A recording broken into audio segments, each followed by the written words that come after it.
तेजस्वी की एक दांव से नीतीश और मोदी बैकफुट पर। नीतीश ने बीजेपी हाईकमान से की योगी की शिकायत। गिरिराज सिंह के बयानों ने भी नीतीश की बढ़ा दी चिंता। वक्फ संशोधन कानून बना बिहार का सबसे बड़ा चुनावी मुद्दा। वक्फ संशोधन कानून नीतीश कुमार का पीछा छोड़ता नहीं दिखाई दे रहा है। नीतीश कुमार इससे जितना बचने की कोशिश कर रहे हैं, ये कानून उतना ही उनकी परेशानी को बढ़ा रहा है। और रही सही कसर बीजेपी के नेताओं की तरफ से पूरी कर दी गई है। बिहार में बीजेपी 101 सीटों पर चुनाव लड़ रही है और उसके उम्मीदवारों की सूची में एक भी मुस्लिम शामिल नहीं है। तो नीतीश कुमार ने भी सिर्फ 4 मुसलमानों को टिकट दिया है। बिहार में अब तक मुस्लिम वोटों में बंटवारा होता आया है। नीतीश कुमार कहीं भी रहे हो, उन्हें मुसलमानों का अच्छा समर्थन मिलता रहा है। तो आरजेडी हमेशा से ही मुसलमानों की पहली पसंद रही है, लेकिन इस बार नीतीश कुमार के हाथ से मुसलमानों का समर्थन पूरी तरह से फिसलता दिखाई दे रहा है और इसका कारण वक्फ कानून को माना जा रहा है। साथ ही बीजेपी के नेता जिस तरह से धार्मिक ध्रुवीकरण की कोशिश कर रहे हैं, उसने जेडीयू को मुश्किल में फंसा दिया है। नीतीश के साथ ही अब पूरा का पूरा एनडीए मुश्किल में दिख रहा है। तो आज हम अपनी स्पेशल रिपोर्ट में बात करेंगे कि क्यों चुनाव की शुरुआत से ही एनडीए आया बैकफुट पर।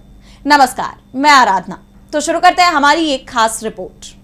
तो तेजस्वी यादव ने चुनाव प्रचार शुरू करते हुए वक्फ कानून को लेकर बड़ा ऐलान कर दिया। उन्होंने कहा कि महागठबंधन की सरकार बनेगी तो वक्फ कानून को कूड़ेदान में फेंक दिया जाएगा।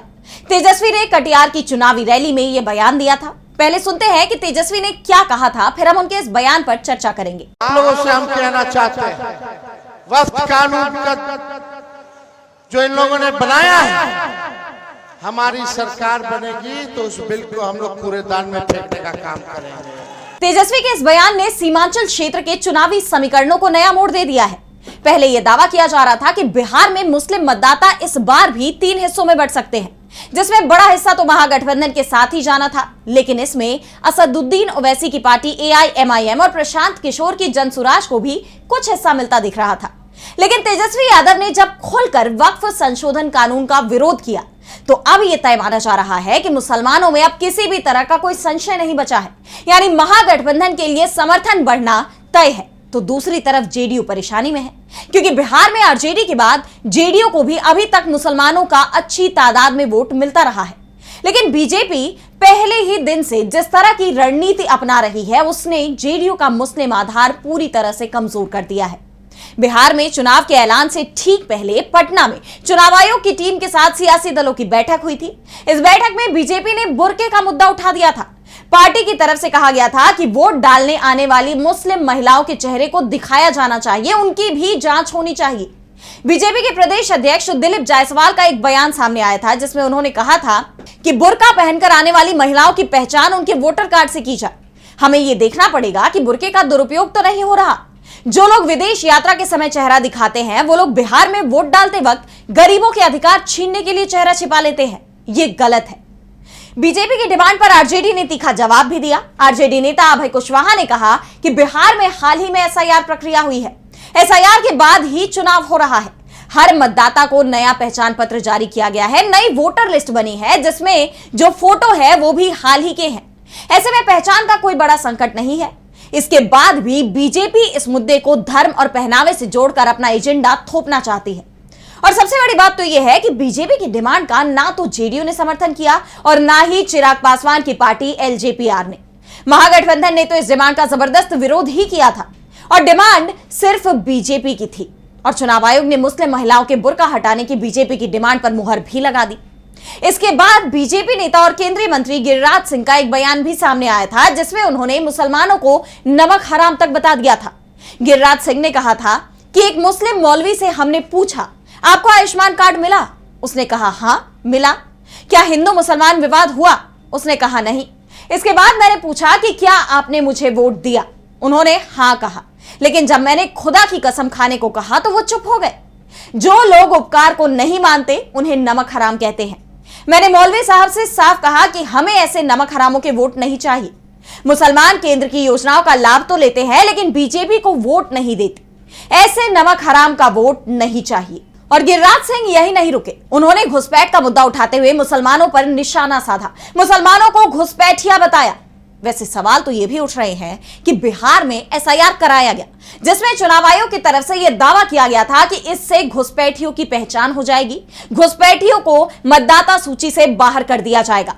और एसआईआर को लेकर सवाल चुनाव आयोग से किया जा रहा है कि आखिर अब कितने घुसपैठियों की पहचान उसने की है, और जब कोई घुसपैठिया अब मतदाता सूची में शामिल नहीं है तो फिर गिरिराज सिंह ये मुद्दा क्यों उठा रहे हैं, बीजेपी ये मुद्दा क्यों उठा रही है। महागठबंधन इसे लेकर बीजेपी और नीतीश कुमार पर हमलावर दिखाई दे रहा है। सवाल कर रहा है कि बीजेपी हर मुसलमान को घुसपैठिया करार दे रही है और नीतीश कुमार चुप्पी साधे बैठे हैं। खास तौर पर गिरिराज सिंह और सीएम योगी आदित्यनाथ के बयानों को लेकर नीतीश कुमार की घेराबंदी हो रही है। पीएम मोदी से भी सवाल किया जा रहा है कि क्या उनके मंत्री और मुख्यमंत्रियों का काम सिर्फ सांप्रदायिक घृणा का वातावरण तैयार रखना है?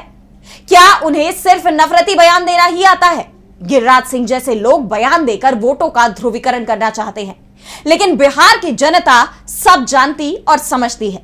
यानी बीजेपी नेताओं के बयानों से पहले ही नीतीश कुमार बैकफुट पर दिखाई दे रहे हैं।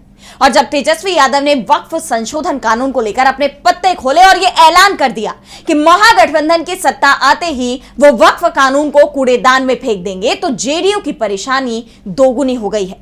अब खबर आ रही है कि नीतीश कुमार ने बीजेपी हाईकमान तक अपनी इस परेशानी को पहुंचा दिया है, और परेशानी ही नहीं बताई है बल्कि बीजेपी नेताओं की तीखी बयानबाजी को बंद कराने की डिमांड भी कर दी है।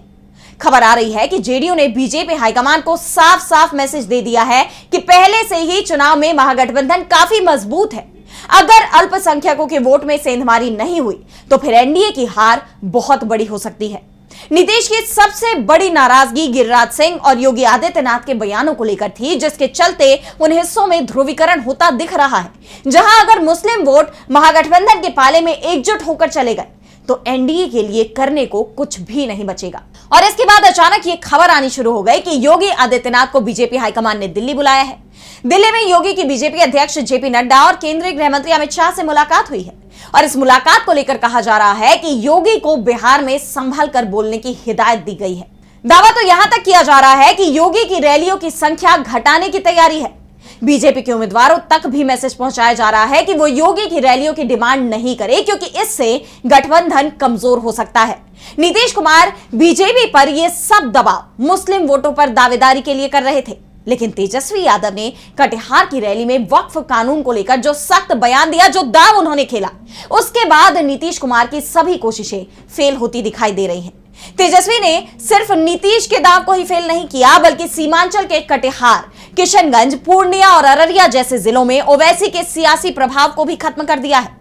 कांग्रेस और वाम दलों के समर्थन के बाद अब वक्फ का मुद्दा महागठबंधन के साझा एजेंडा के रूप में उभरता दिखाई दे रहा है, जिसके जरिए मुस्लिम वोटों को जोड़े रखने की रणनीति तैयार की गई।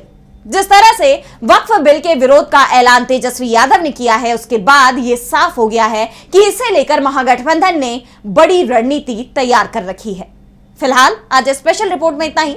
अगर आपको ये रिपोर्ट पसंद आई तो वीडियो को लाइक करना ना भूलें और चैनल को सब्सक्राइब कर लें, और आपकी जो भी राय इस वीडियो को लेकर हमें कमेंट सेक्शन में जरूर बताएं। इसी के साथ अब मुझे दीजिए इजाजत, और देश दुनिया की तमाम बड़ी खबरों के लिए आप देखते रहिए डीबी लाइव। नमस्कार।